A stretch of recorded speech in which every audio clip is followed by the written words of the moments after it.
I think he's smart enough. I think he's smart enough that he like put in some little Easter egg things into the first game. People read the shit out of him, like really dug way too deep. And he was smart enough to go, yeah. Or to be coy and go, maybe that's what I meant. And like, no, it's just maybe. I think that's what it is. I think he's a smart enough guy to, exactly, to know that he could get away with it, and just take the credit if he was quiet enough. Yeah, as much as you can possibly get. Yeah, that's my impression of Scott Cawthon. Yeah. You know what else is my impression of Scott Cawthon? What's that? Hey there, everybody. Welcome to Pixel It. My name is Kevin. With me, as always, is Phil. Today, we're talking about a movie. That's right. We're talking about Five Nights at Freddy's, the film. The film. It was directed by Emma Tammy. Screenplay by Scott Cawthon, Seth Cuddeback, and Emma Tammy. It's a Blumhouse movie. Yeah. Which, you're going to be, your mileage may vary. That's really the name of the game for them, isn't it? It's just, I can remember a time when I saw Blumhouse on the, in the opening credits and everything, and I went, oh, okay. And all right. Dude, this woman directed The Wind. Did you see The Wind? Oh, The Wind was... I didn't... Wasn't The Wind terrifying? Yes. It was not half bad. So, you know what's funny about The Wind is that Erdorf was hired to make a video game tie-in to it. You were saying Emma Tammy directed The Wind. Yeah. And Erdorf did a video game based on The Wind. Right. Yeah. It's just like wild. It was similar kind of style, right? Yeah, similar to Faith. Yeah. Which is, interesting. I saw someone do a Let's Play of it, I think at one point.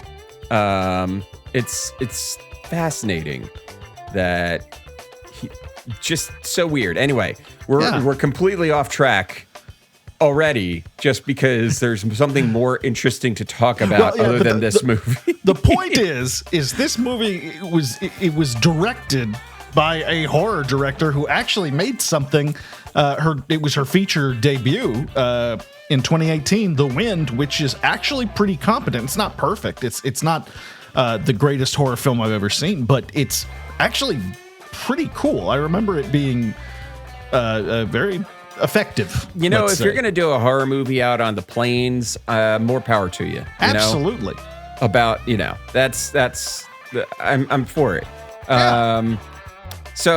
The Five Nights at Freddy's, it's starring Josh Hutcherson. Ugh. Who is that, you might ask? It's PETA from the Hunger Games movies. In one of his most miscast roles ever.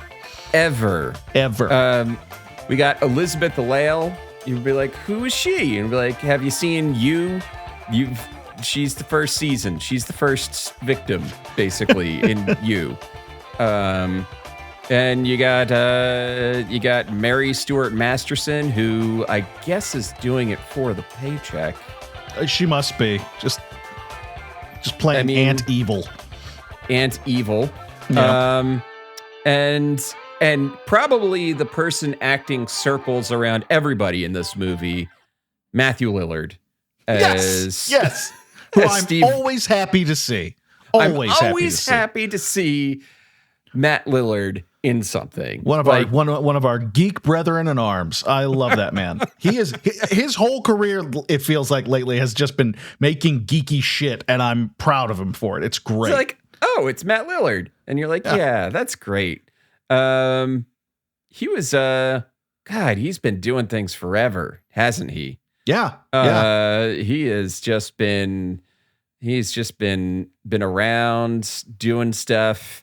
He's been working on his own edition of like House on Haunted Hill, the Not House on Haunted Hill. What's the game? The like paranoid haunted people game. Fuck, it's an Avalon Hill game, I think. Oh, I don't know.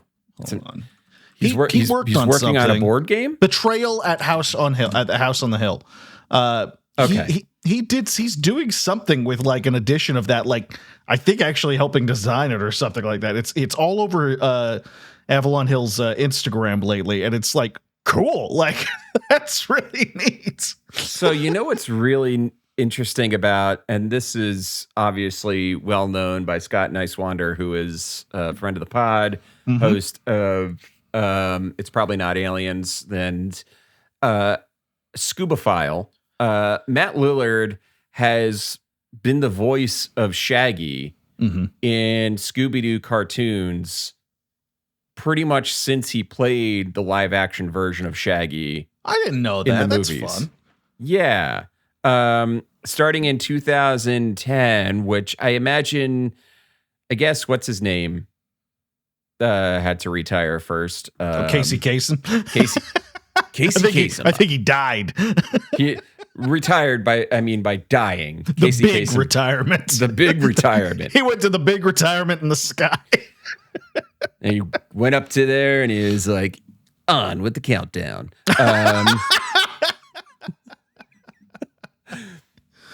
Casey Kasem's voice is 90% it's in my head because of Ghostbusters. Sure.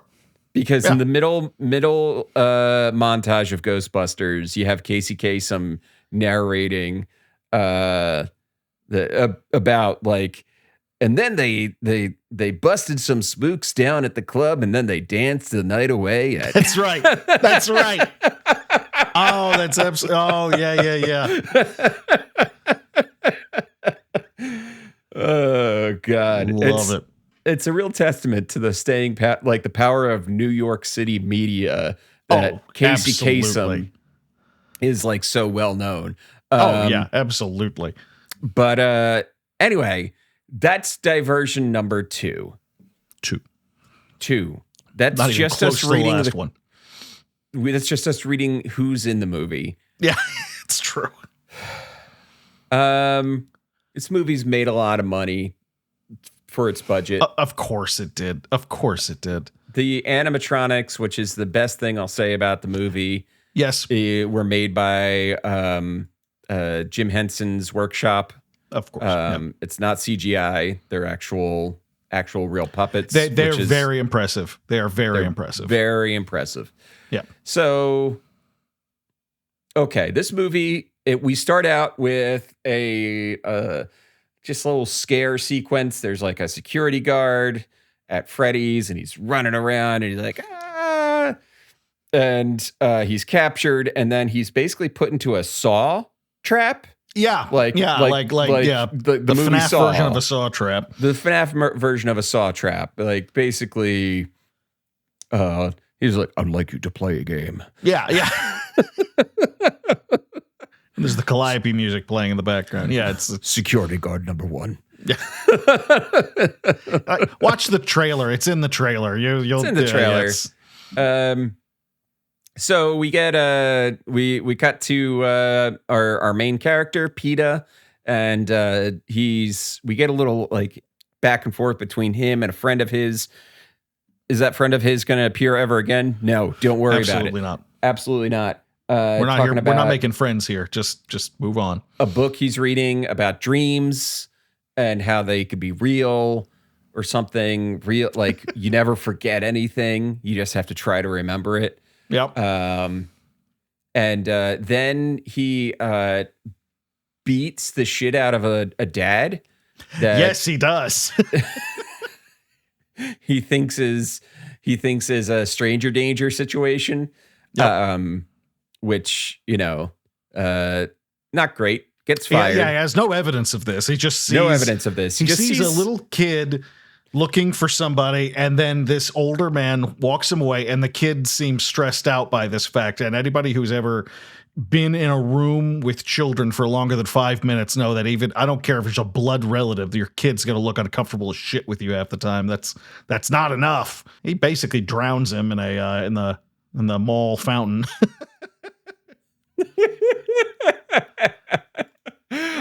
Yeah, he does. He beats the shit out of him, drowns him in the mall fountain, nearly gets pulled off of him. He's now talking to a career counselor, which this is set in the 90s because that was like a trope that died hard in the year 2000. You don't have you don't have that person That's anymore. just not really a thing. It's not a thing. You don't you don't have, with the internet and all that stuff, you don't need this guy who is just like, yeah, I found you, here's some jobs you can apply for. Right.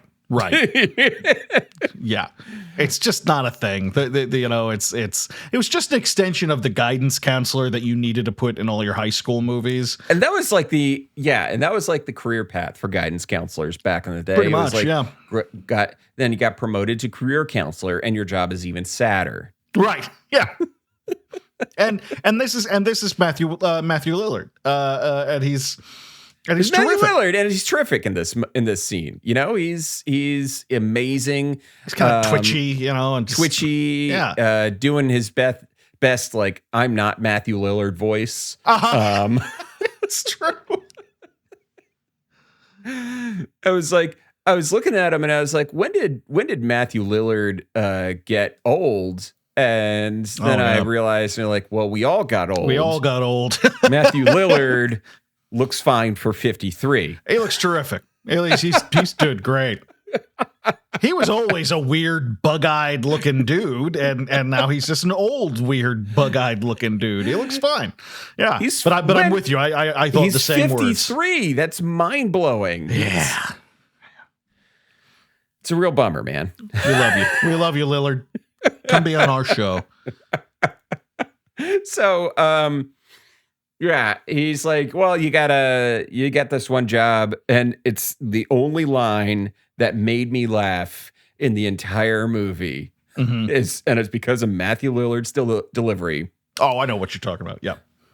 Well, the pay is bad, but the hours are worse. Yeah. It's a great delivery. It really is. It really is. He good. Just nails the timing on that delivery, and I was cracking up. Oh yeah, he's great. I'm always happy to see him, and he's terrific in this part. He is terrific. So yeah, I basically what happens next is like social services is going to take his sister away because their aunt wants the kid, and what cut of that big fat government cheese. Yeah, there's a lot of like, you can tell Scott Cawthon was involved. Yeah, in this because there's some like vaguely like old school right wing like panic stuff. Like first of all, like the kids being kidnapped like that, which is like, sure, it happens, but if you don't come at me, go listen to, if you're listening to this episode and you're like, wait a minute, Kevin, kidnappings happen all the time, please go listen to the You're Wrong About episodes on this. I believe it was it still when Michael Hobbs was still on the show? I can't remember. It probably was, but go listen to these. It doesn't happen like this the way you're thinking of it.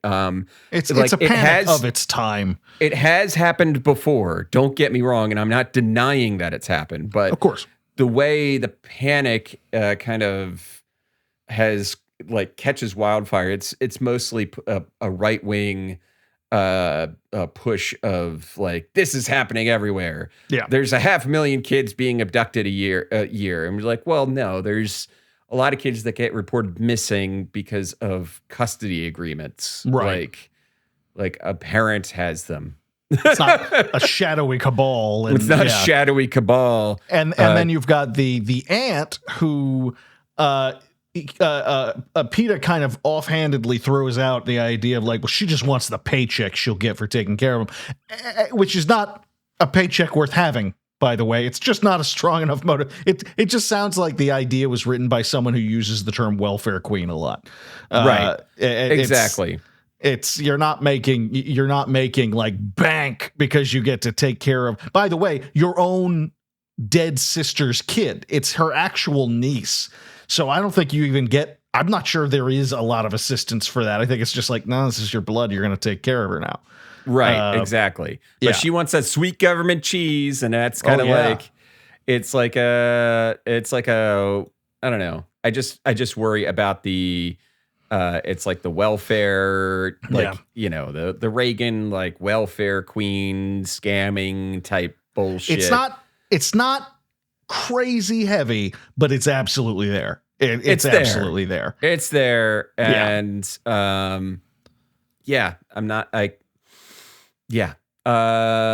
so anyway, that's just continuing on. Oh, and by the way, this little girl, we're real concerned about her. She's got a school shrink, basically, who's super concerned about her because she draws a lot and has imaginary friends that she talks to. Which, that just sounds like no child ever. Sounds like no child I've ever seen before. None. It's just a really weak start to the explanation and the exposition for everything we're going to have to deal with in this film. It's such a heavy-handed setup. Yeah. Just to get a guy a fucking security job. Yeah. At a place with killer animatronics. Yes. And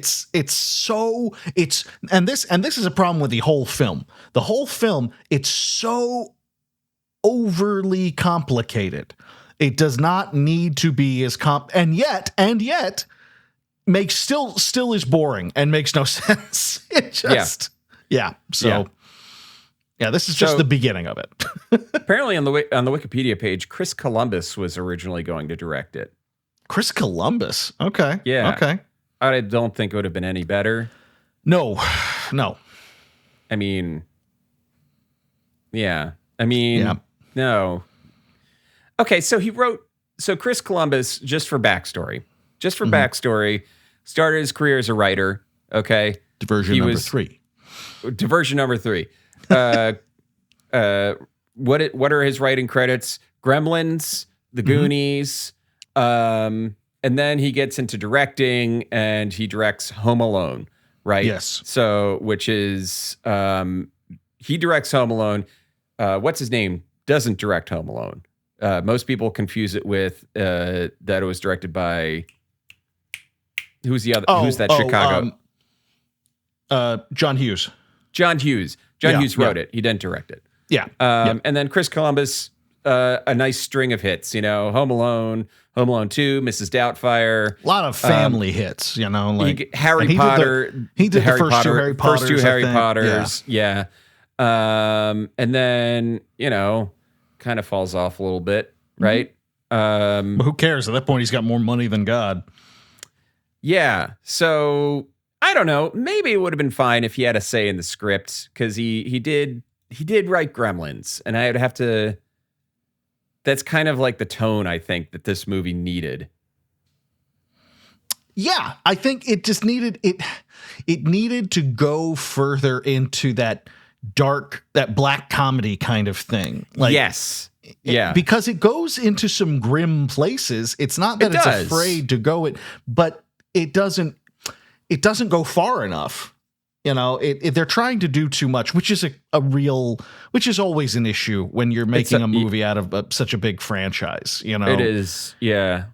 So continuing the plot run through, Mike, who takes sleeping pills to like lucid dream or something like that. He has a dream about his brother's kidnapping.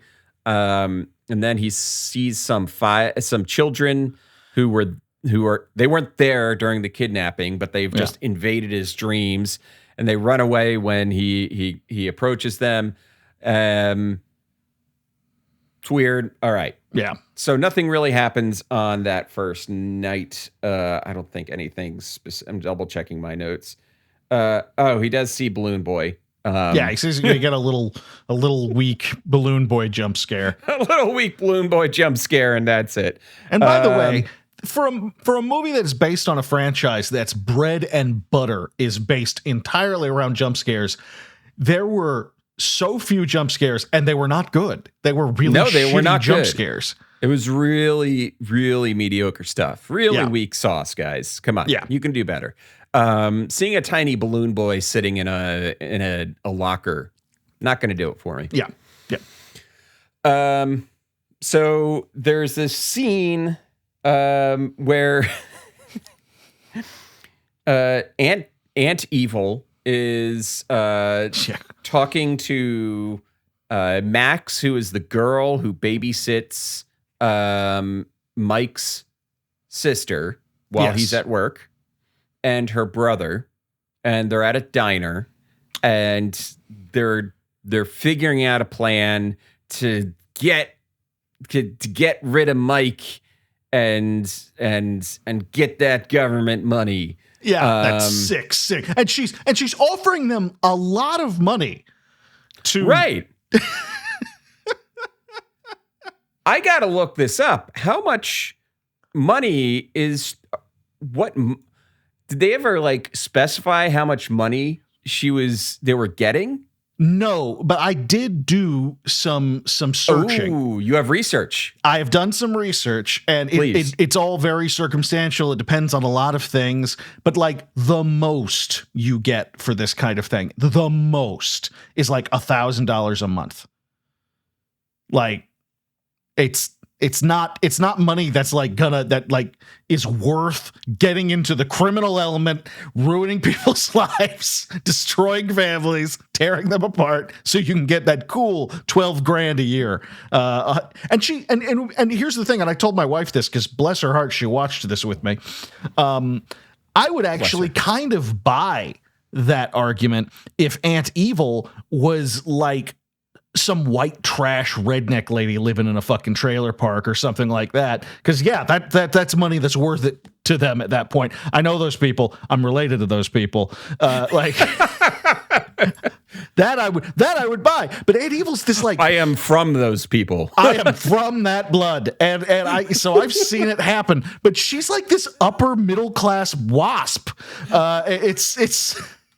Like, wouldn't be worth it she to her. She's a lawyer on retainer who, by the way, that lawyer's second best actor in this movie. Second best actor, second best character. Love that guy. Loved him. He was in 2 whole scenes, and it was one of the greatest shames that they never brought him back. He was just wonderful. Amazing. He's wonderful. He's just this pudgy, schlubby kind of dude in a ill-fitting suit, holding his suitcase like a child holds his lunchbox, and staring wide-eyed straight into the empty void, like just staring off into the middle distance, and occasionally snapping back to his senses when Aunt Evil like says, "Hey," and gets him, and he's hilarious. He's so good. Why wasn't he in this more? He has the expression on his face, the way, what's his name? Lips Manless from Dick Tracy looked all the time. Yeah. Just like.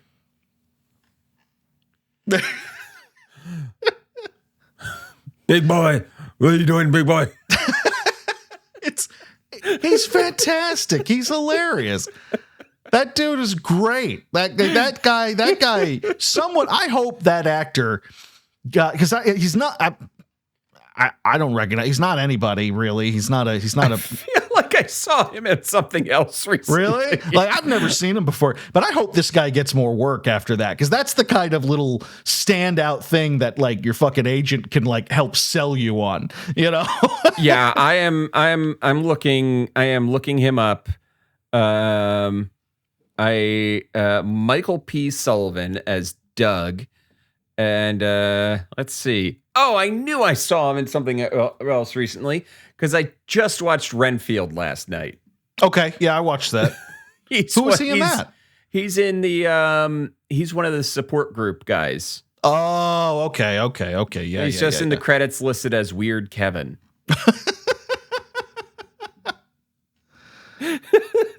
Man, he's in Twisted Metal. He was in the, oh, okay.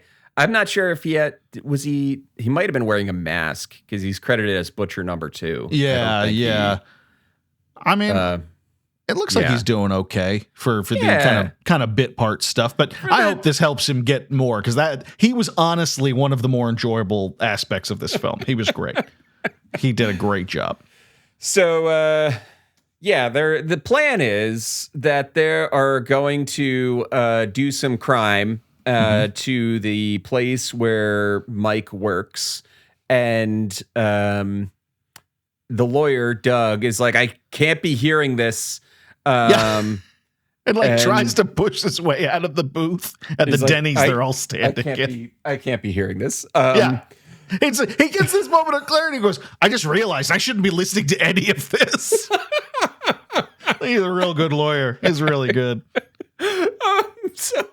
Then one of them is like, then the waiter is like, hey, wouldn't you like to order some lunch? And it's the most important meal of the day. And the guy's like, I thought breakfast was the most important meal of the day. And the waiter turns around and he rips his face off it's Tom Cruise. And then he Tom Cruises off the Mission Impossible mask, and it's Matt Pat. Fucking. And he goes, and clearly Emma Tammy was like not interested in fucking like taking more than one take, because Matt Pat like delivers that's just his theory, and he delivers it in the most like, he like stumbles over it. It's so dumb. It's dumb. It's badly done. It's just, it's so bad. It's so fucking bad.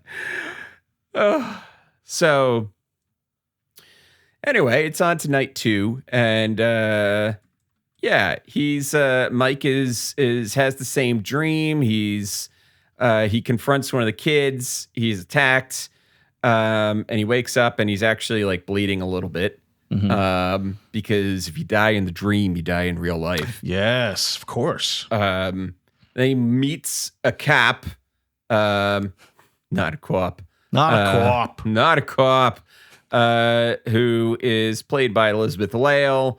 Who's just so badly cast in this. So badly cast. Like, she looks like the captain of the track team, not a fucking cop. Like, it's so off-putting. Her role, because she kind of comes out of nowhere. She just poofs into existence in her cop car, spends the night in the fucking Five Nights at Freddy's with this guy, just like, are you ready for some cool shit? Let's look and watch these animatronics dance. And I said, I don't know if she's real. She might be like a dead ghost girl or something like that.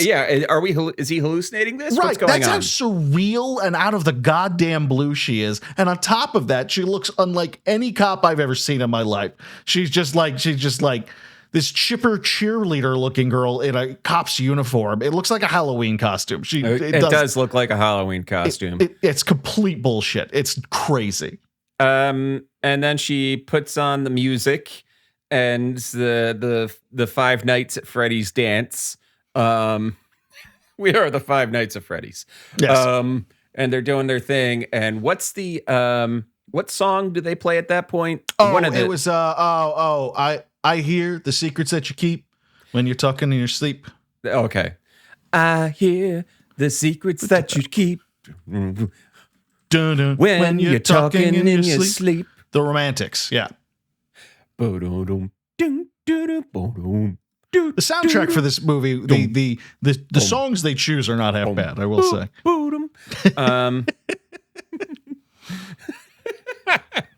And they're dancing, and it's so strange because it's not like even a cover. It's like the actual old school version. It's just the song. It's the Romantics. It's the song, and you've got Freddy like. It's if you've doing been this to a Chuck E. to Cheese, you know it's just like the animatronics just have these two things, right? Yeah, just rocking back and forth. You know, the legs don't even move. It's just like it's only. Anyway, it's so weird. And she's so happy that they're doing this. Oh, she loves it. She loves it. So later that night, early morning, whatever, the gang of hoodlums show up. Yes. Mike is gone at this point, and they get in there, and this is the only mass kill scene really in the movie. Yeah, it is. And it comes in at right under midpoint. Yeah.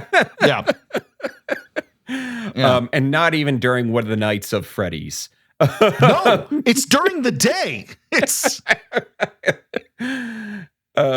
so they go in, and there's some good kills here. It's pretty cool kills, yeah. Cupcake really is the MVP.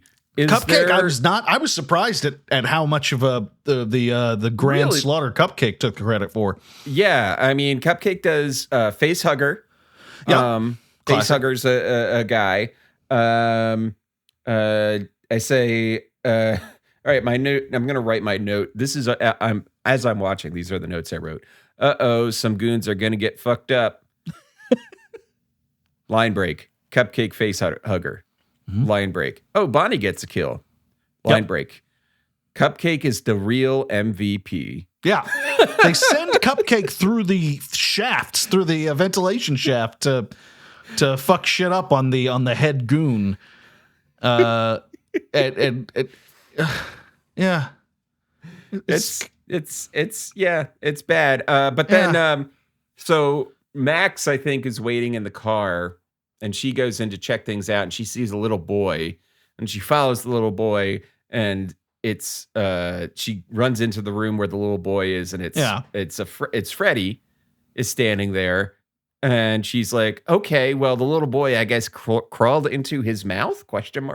Yeah, I guess. She gets on a stool to look in Freddy's mouth, and then the little boy ghost arm grabs her, pulls her in, and the Freddy animatronic bites her in half. Yeah. And her legs fall off. Yeah, that it's pretty brutal. I didn't know they were going to go that hard. Yeah, I mean, if you're going that hard, yeah, why not go harder? Right. You've begs already the question. Yeah. You've already gone really damn hard. Yeah. You've with opened that one that door. Kill. You've opened the door. I feel like we could have had more. And nothing like this happens again in the film. We don't get a kill this brutal ever again. That's it. Yeah. And it's with this kind of throwaway character. It's yeah, and she was the babysitter, and you think she's kind of a good person. I guess she isn't. She has some reservations about the whole thing. Right. But then she gets the worst kill in the movie. Yeah. Yeah. It's so strange, and that's just, again, like, the issue with this is just it's trying to do everything all at once. It's trying to be all fan servicey. It's trying to introduce yet another timeline of the Five Nights at Freddy's games, where, like, I told this to Kevin. You have the game, you have the books, you have the movie, and they're all completely different backstories. Yep. And Scott Cawthon is involved in all of them, and it's just kind of more evidence that he just lucked into this shit, that MatPat and the internet did what it did, and just kind of, like, turned this game inside out and came up with lore that I think is pretty excellent, that I think Scott Cawthon was only like a quarter aware of. Anything he was doing there. And he mystery boxed and just enough. J.J. Abrams did just enough. Yeah. For the internet to do what the internet does. Exactly. And he was smart enough, again, to go and say, oh, yeah, sure. And be coy about it, you know? Yeah. Oh, yeah, sure. Yeah. Right. You're right. You are right. None of them, none of these timelines sync up at all. The books are completely different from the video games. It's completely different from this. It's all off. Yeah. So Max is dead, so Abby needs to come with Mike on the next shift. So we're on night 3 now. Yeah. The animatronics come alive, and it's just so sweet. You know, they build a fort. Yeah. Fucking stuff. And then She's setting it up for a jump scare. Setting us up for a jump scare. Yep. She got her braces today. Oh, let's see them. Very nice. Very nice. Just Get them all good and clamped in there. Yeah. Oof. They hurt a lot. How long do those last? Like 12 months. I hate them. Okay, that's not, when your dad and I were growing up, those things went a lot longer than 12 months. So Yeah, I think that's I had good. mine for like 3 years, I think. Oh yeah, absolutely. It's either 3 years or like 1 year. I don't know. We'll see. It hurts a lot. Oh. And my muscle. All right, we'll go downstairs. Well, I'm on the thing. Show me later. Love you. Sweetie. So, yeah. Anyway, it's lovely. Mike figures out that the animatronics are possessed by dead kids. Yes. He kind of makes that leap. And he figures that out and confronts blonde cop lady about it and realizes she knows about it too. Blonde co-op, and she's very aware. Yeah. The next night, Abby comes back with Mike, and she accidentally grabs the guitar that Bonnie is using, I think. Yeah. And it shocks her. And this was set up earlier when Bonnie is playing the guitar and he strums it and it like shorts out or something like that. Right. There's a live current running through it for some reason. And they in no way feel like this is relevant to warn her about. Nope. So basically, Vanessa's like, you mother, do not bring Abby back here, or I will shoot you. Which is the most realistic cop aspect of this whole thing. She literally tells him she'll shoot him, even though she was egging her on. Yeah. Like the moment that she sees this little girl and she's like, we were going to make a fort, and what would be the best thing to make a fort? And her brother's trying to like downplay this and be like, we're not going to do that. We're not doing any of this crap. And the fucking cop's the one who's like, well, I think this table would make an excellent fort. And it's like, dude, you're just as responsible as anybody else. I'll shoot you. How about that? Just stupid. It's fucking stupid. Everyone just no one really has any memory of the things that they say or do from scene to scene. And it doesn't matter. So, anyway, Mike, like Aunt Evil is going to babysit Abby for the next time. Mike has a dream where he's like, the kids are like, hey, if you give us your sister, you can stay with Garrett forever because we can do that. Yeah. And Mike's like, okay. Which, all right. But wait, no, I don't want to. Wait, I changed my mind. Yeah. And then he gets sawed. He gets his turn in the mask with all the buzzsaws. Like, Michael Schmidt, would you like to play a game? And by the way, the character's name is Mike Schmidt, which I hate that they named the character Mike Schmidt. Like in the games, it's Mike Schmidt in the first one, because fucking Mike Schmidt does not deserve to be associated with Five Nights at Freddy's. He is the best goddamn third baseman of all time in the major leagues. Michael Jack Schmidt played for the fucking Philadelphia Phillies in the 70s and 80s, and he won a World Series with them, and he was the best third baseman ever in the majors. And Scott Cawthon took that away from him. You listening, Scott Cawthon? These kids got no sense of history now. Michael Jack Schmidt fucked him up. Fucked it up. Mm-hmm. God damn it. Can't say Mike Schmidt now and be like, oh, Five Nights at Freddy's. Like, no. I'm talking about Mike Schmidt. Mike Schmidt. Talking about Mike Schmidt here. The Mike Schmidt. Yeah. The only one this podcast recognizes. How about The that? only one. The only We one. do not recognize the existence of other Mike Schmidts outside of these fakey fake Mike Schmidts. Mike No, Schmidts. Fuck that. Fuck that. So Mike gets out of the seat, and I feel like, okay, I thought it was going to be like when we saw the guard in the first scene, he was fumbling with the lock, right? Yeah. And he nearly gets it out and he gets killed. Yeah. And I was thinking, oh, okay. They set it up so that because the guard did that stuff in the first scene, it's going to be easy for him to get it out. But when they show Mike fucking with it, It's exactly the same. it's exactly the same death. Yeah. Yeah. He just happens to get it. I was like, no, you could have had justified the reason he gets out by because Mike the other basically guy, loosened the jar of pickles for him. right? Security guard number 1 who got his face shredded off. Yeah. Which never comes up. No one talks about that. No one talks about it. I took it as this. It felt to me like your second try of the game. Like when you're Right. trying to do the thing. There was a trap. Like there was in Sister Location. There was a level that was like that where you had to kind of like loosen these screws and all that shit.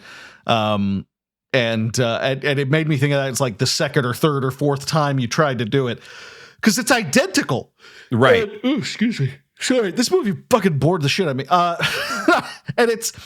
And he doesn't, and we don't have a moment really where either characters, whether either Mike or the security guard number 1, like look down and go, oh, a screw here, a bolt. If I could loosen, like we don't have a moment where they see it and recognize what it is, or they almost act as if they know it's there. Like it Right. does feel like a video game in that sense. Where you're like, okay, Right. this I know this level. You got to undo the screw. Okay, yeah. Yeah. It's so stupid. It's silly. So where are we? What happened here? Are you talking about like our lives existentially? How did we get to this point? Or so he yeah, okay. So the Freddy kills Jane super lamely. We don't even see any blood or anything. She's just like on the ground. yeah, And kidnaps Abby and takes the taxi to the restaurant, and the guy is like, "Oh, I get the weirdest people." this like not really funny, like an incredible impression of a joke. Like it's just this guy's like, I got the craziest taxi rides, and you got a giant bear in there. Oh, isn't this amusing? He sure observation. He sure that was a Seinfeld. Yeah. He's like, "What's the deal with the bear?" Yeah, he sure is. Yeah. And honestly, the movie takes place clearly in the 90s, early mid-90s. It's clearly like 1996 or something. Which is appropriate because this cabbie driver is one of our 2 people of color in the entire film, and he exists to do the very mid-90s thing of, wow, that's crazy! Like that whole shtick. Like, right. It's bad. It's just... Yeah. I'm glad the guy got a paycheck, but he deserved better. He got it. Yeah, everyone deserved better. So everyone is but you know what? The budget was 20 million and it made 200 million. So they probably are getting better if they got points on the back end. Yeah. Well, yeah. If their agent didn't screw them completely, yeah, they're probably doing fine. So Vanessa tends to Mike's injuries. Vanessa also reveals that she's the daughter of William Afton, the serial killer, and he was the one who murdered Mike's brother and all the kids. Yeah. And the animatronics have ghosts in them of the kids that he murdered, and they're under his control. And she's a cop with the resources of a local police department at her disposal and has done nothing Nothing but cover up for her dad. Nothing. Yeah. Yeah. Yeah.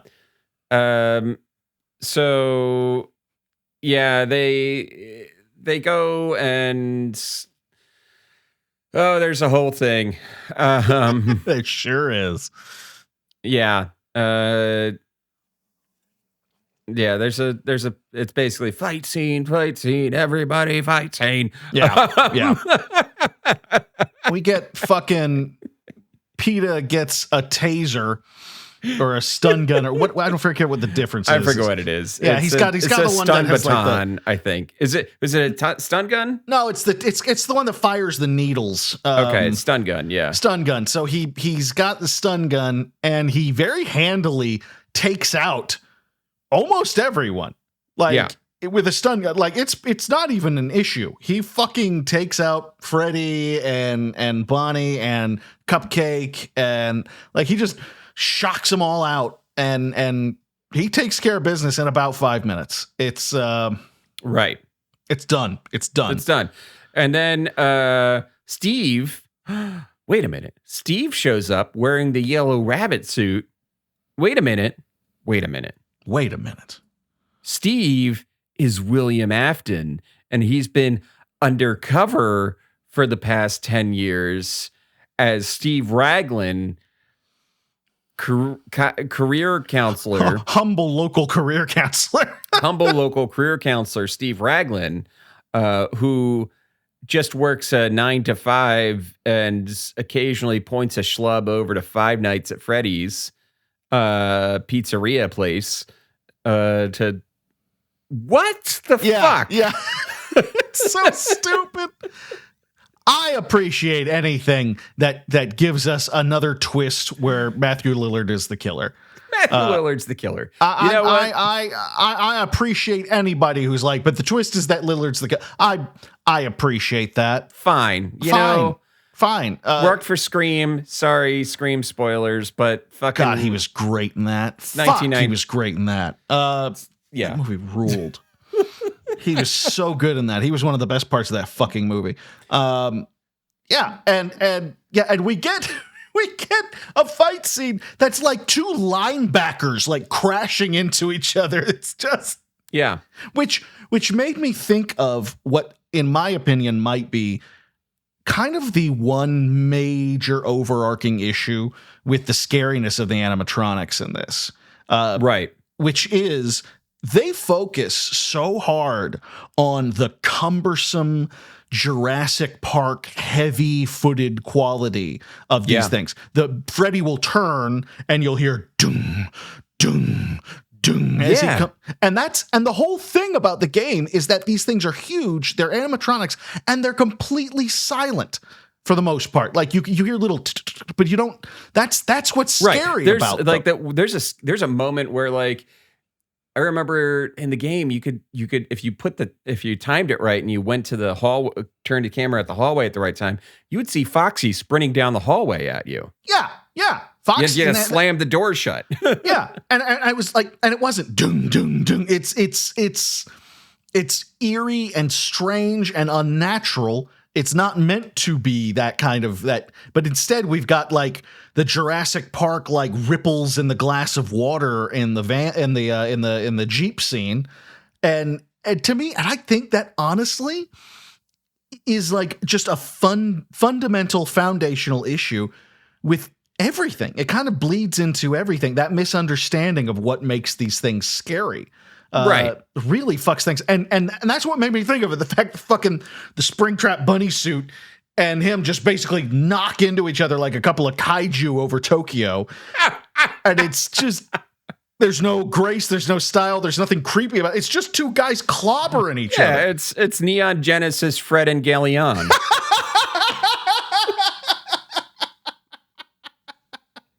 It's true. It's true. It's so stupid. It's so stupid. God. What a waste of time. So, anyway, the things happen. They find out it's the pictures that are controlling the kids. Abby draws new pictures. The animatronics turn on Springtrap. and turn on Springtrap. And then the spring locks mechanism activate. So no matter what, if it's the book or the movie, William Afton is done in by the spring locks. That's kind of the one through line. The one through line is he gets killed by the spring locks. He always dies the same way, which, okay, at least there's one thing, I guess. Yeah. Yeah. Vanessa is wounded. She got stabbed at some point by her dad, I think. I mean, that's oh, she's going to need a lot of therapy. Yeah. She goes into a coma. That's pretty much the end of the movie. Yeah, pretty much. And yeah, we get a brief moment where Mike's visiting his sister's teacher again, and like you can see her playing with other kids, and she's just like, it's a remarkable recovery. I've never seen anything like really, because I would think if she watched a man die surrounded by animatronics, and like, I feel like she'd go further inside, but I'm not a doctor, so fuck me. Yeah, and it's like congratulations, your sister went from neurodivergent to neurotypical. Right. Yeah. You've cured her by exposing her to a man getting murdered to death by animatronics. Just like it works in real life. Just like it works in real life. Now to cure autism. Just Jesus Christ. Oh, yeah, I feel like that would be on Scott's wish list. I think so. And if you say I'm being if an audience, if you say I'm being unfair to Scott Cawthon, no, I'm not. No, I'm not being unfair to him. I think it might be a little too fair. I might be a little too fair. I could probably go. I've said choice words already in our other Five Nights at Freddy's about what I think of Scott Cawthon as kind of like generally as a person.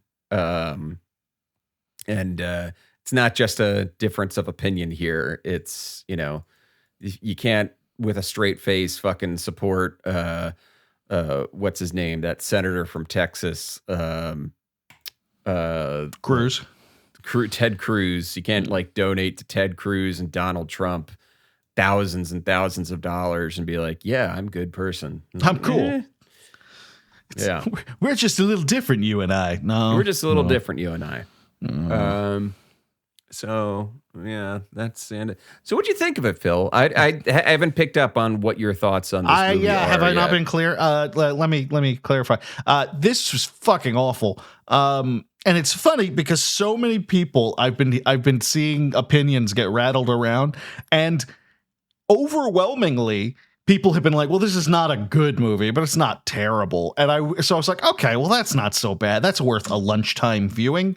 And it was fucking awful. It was just, none of it made sense. It didn't hang together well. It didn't know what it wanted to be. Its fan service was flimsy and weak. So you're not even going to do that part right. Right.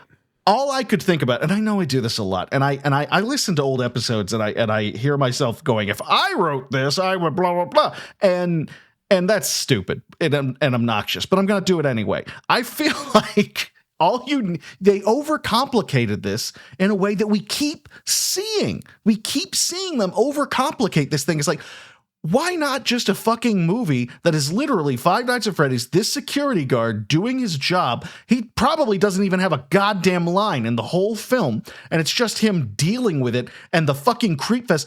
Movies like Skinamarink have shown us that kind of like slow burn, like that kind of shit can be really effective if you know how to use it. I don't see why.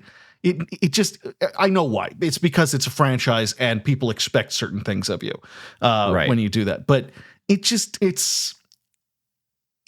I'm not like a big FNAF fanboy, sure, but it's an effective horror game. Yeah. It's pretty effective. Why is this so hard for people to adapt? And I think it's because everyone needs to play around with the universe and get all complicated with it. It's like, no, the simplicity is what leaves its mark in the first place. Right. So, what about you, Kevin? What did you think? So I agree for the most part. I think it's pretty bad.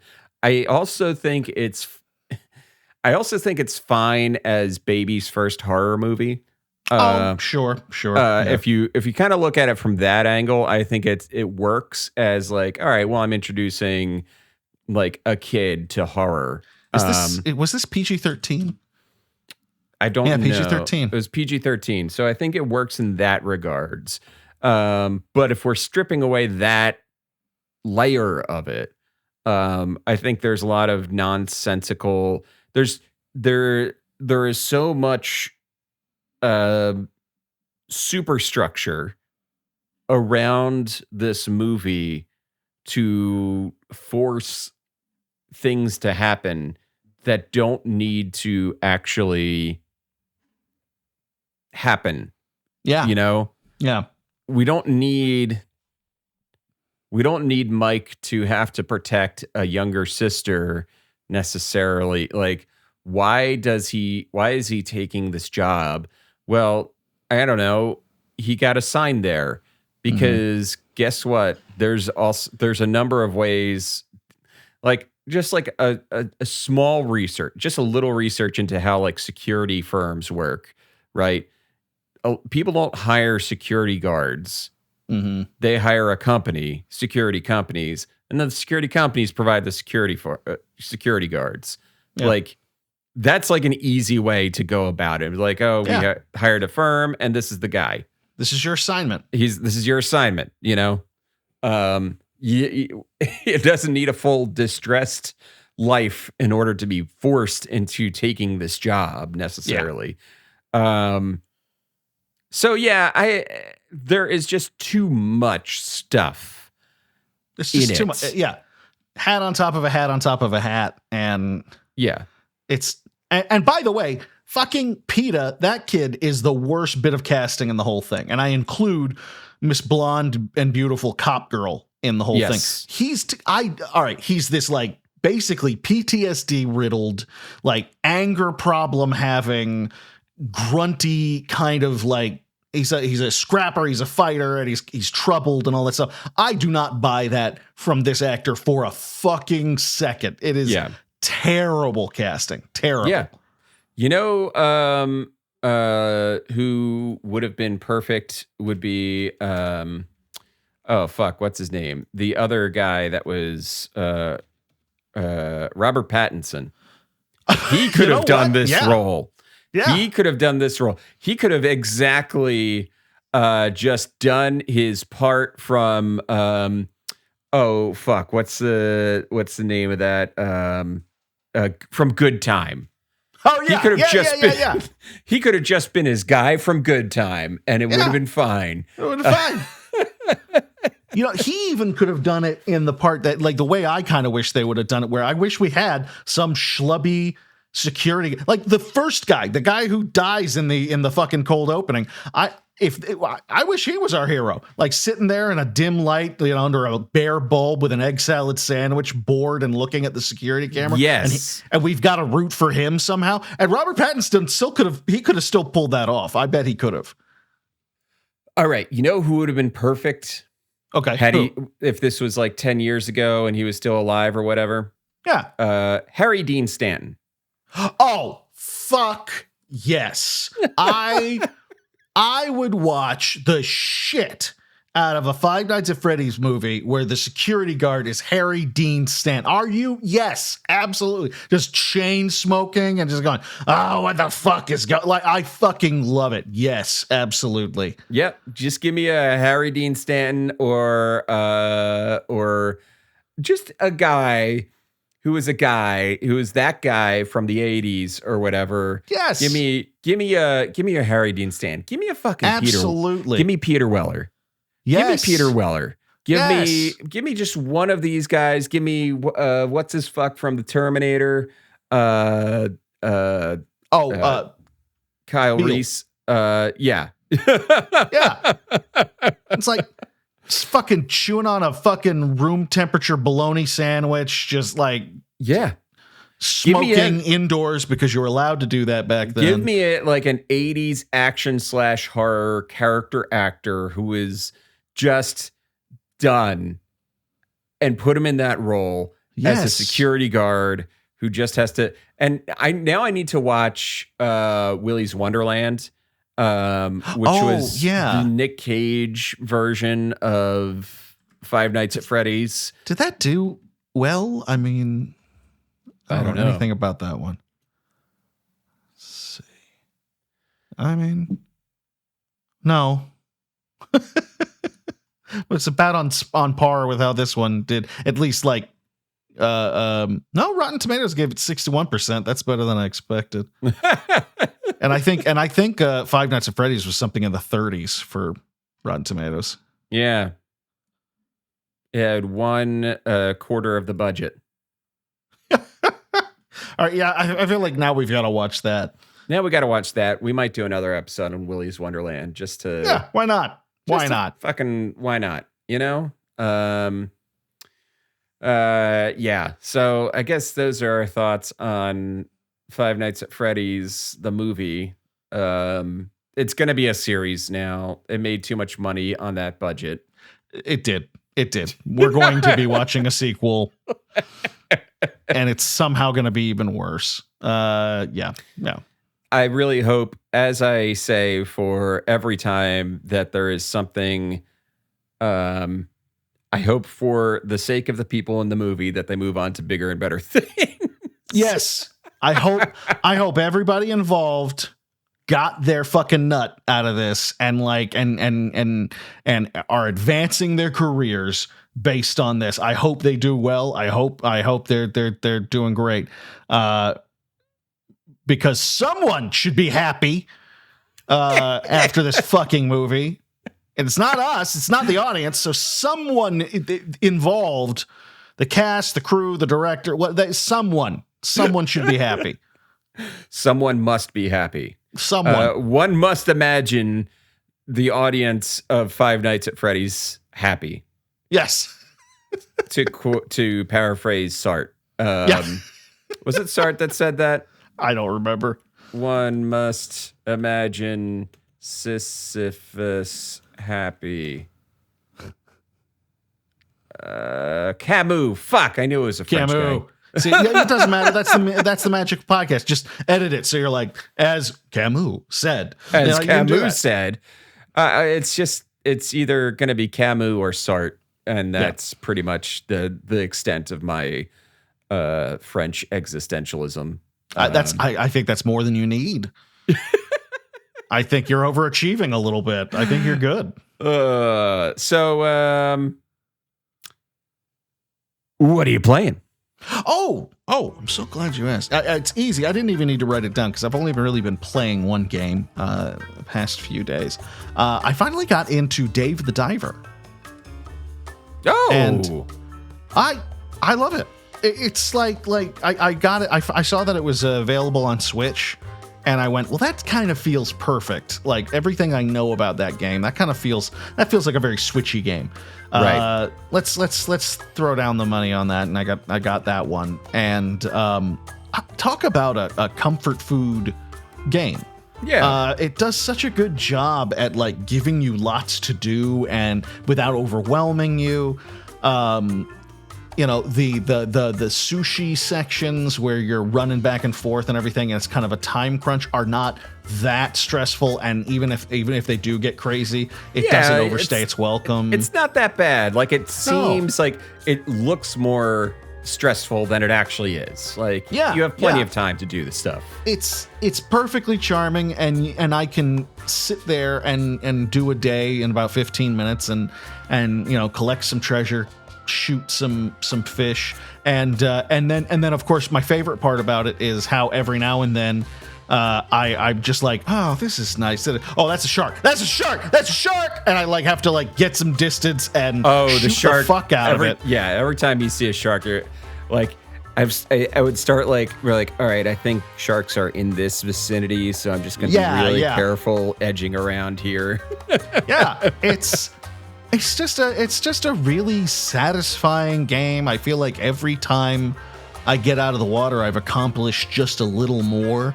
so it makes you want to. It baits that hook very nicely, where you're constantly doing a little more and a little more, and it's always satisfying. Just a very, very well designed game. I'm really enjoying it so far, so I'm having a lot of fun with it. Yeah, that's awesome. What about you, Kevin? What are you playing? I am playing. Speaking of Peter Weller, Yes. I am playing RoboCop Rogue City. I am much further into it than last episode, and god damn it, I love this game. Awesome. It is. I don't know what it is about the game that I love. First of all, RoboCop has infinite ammo. Okay, that's always nice. That's always nice. His Yeah. basic handgun, like the gun that he keeps in his thigh that goes and he takes out. He has infinite ammo with that one. And you can get this upgrade board. It's like the PCB board or whatever it's called. You can put slot chips into it, and that you get different Nice. upgrades. But you have to be careful about which chips you slot, because there will be like downgrades that you can accidentally link them to. It's interesting. Oh, that's interesting. It's an interesting little like mini thing of like, okay, I got to collect this ones that go this direction and not this direction, because if it redirects power over here, then Right. I'll do 5% less damage or something. It's a lot of fun, especially when it's like every time. It's so 80s in terms of the villains, because you are RoboCop. You have just gone through an entire area and killed 30 of your compatriots. And what are the next guys going to say? Oh shit, it's RoboCop. Blast him.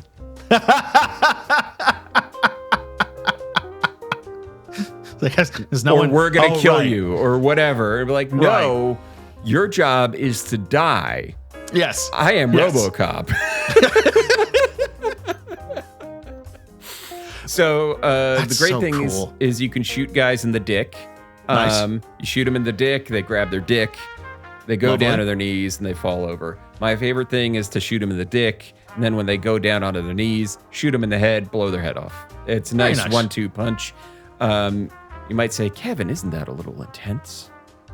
Isn't that a little much? Isn't that a little nasty? And I would say, yeah, but it's fucking awesome. Yeah. I don't know, Kevin. That doesn't sound like something I would say.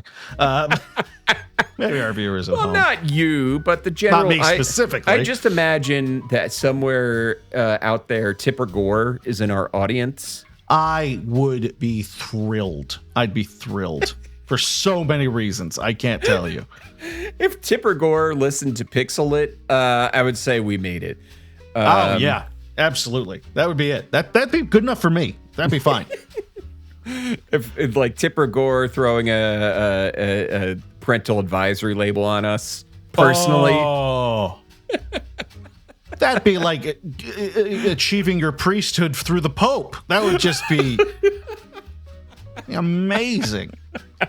So yeah, it's a lot of fun. I can't really say enough about it. Even like I took a screenshot of this one guy. I'm talking to this security guard, and the guy looks like he has such fucking 80s character actor face. Like he's a guy who clearly, he had chicken pox as a kid, had a bad case of it, lot of pock marks. He's probably 40, but has been smoking his entire life, so he looks, there's difference. 40 hits different now, It really does. It's not the same. It's not the same. So, but anyway, I took a screenshot of that guy. Actually, hold on. Let me see if I can bring this guy up. I'm going to see if I can do a little quick screen share of our gentleman, of our fine gentleman here. Share screen. And I am going to share this guy and share.